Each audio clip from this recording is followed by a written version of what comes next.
His next kind of approach here and way to get this off the to help you in terms of using these various principles is a way that he tells us kind of the method to use them, right? He calls this hostile witness. Mm-hmm. So this is kind of scary, actually, if you think about it. He says part of the pursuit involves a certain kind of vulnerability. So we have to be vulnerable, he tells us.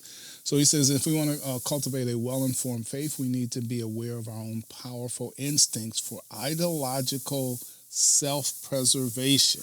Right? In other words, we surround ourselves with people that think exactly the way we do so that we can preserve our ideology. Right?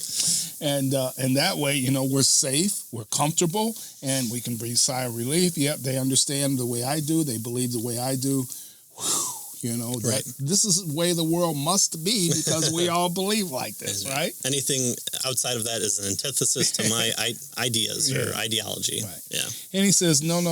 Instead of digging in behind fortifications to protect against attackers, notice, we should encourage critique by hostile witnesses. Sure. So we need to go outside of the walls, go outside of the fort, and present our ideas, and then encourage those who don't agree with us to tell us what they think about it. Right?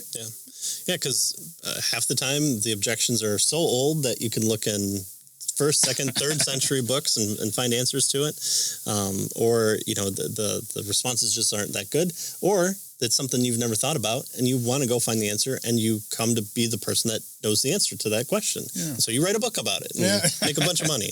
That's great. So I don't think we have to be necessarily fearful in these types of situations. I mean, we can consider it as training or practice, right?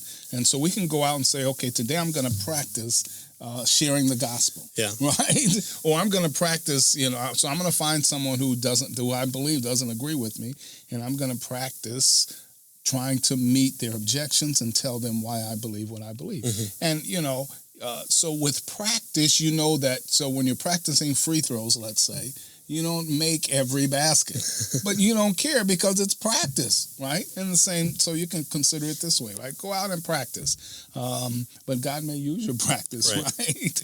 But find hostile witnesses that will help you to improve your game. Right. Find someone who doesn't agree with you, and talk to them about your belief. Right. Yeah. And it doesn't only have to be about, does a God exist, or is Jesus the Son of God? It could be something like the topic of abortion. Go find that one person that happens to have a different opinion than you, and say, hey, here's what I heard on the news last night, and it was discussed on this. What do you think about that? Right. And then that starts the conversation. You can kind of hone your skill on that particular topic, and you utilize your worldview, your Christianity, and what Jesus said, all those things. How do you know what you know?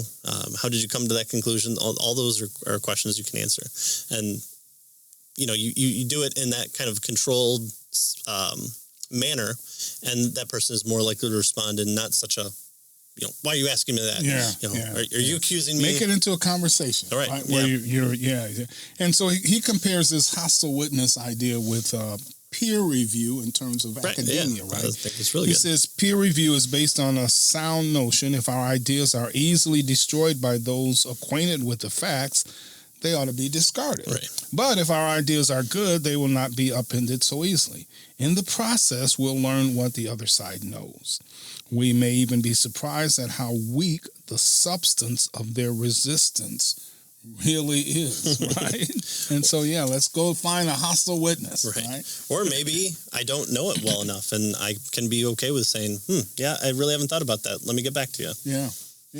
Nothing wrong with that. Right. Yeah. It doesn't hurt. If Christianity is true, it doesn't hurt the truth. And it tells you, man, I'm not prepared to answer this, so I'm just going to go back and put more sweat, less blood into it. That's right. I got stuck. I'm bleeding, but you know what? I can go back. That's right. And put more sweat into it.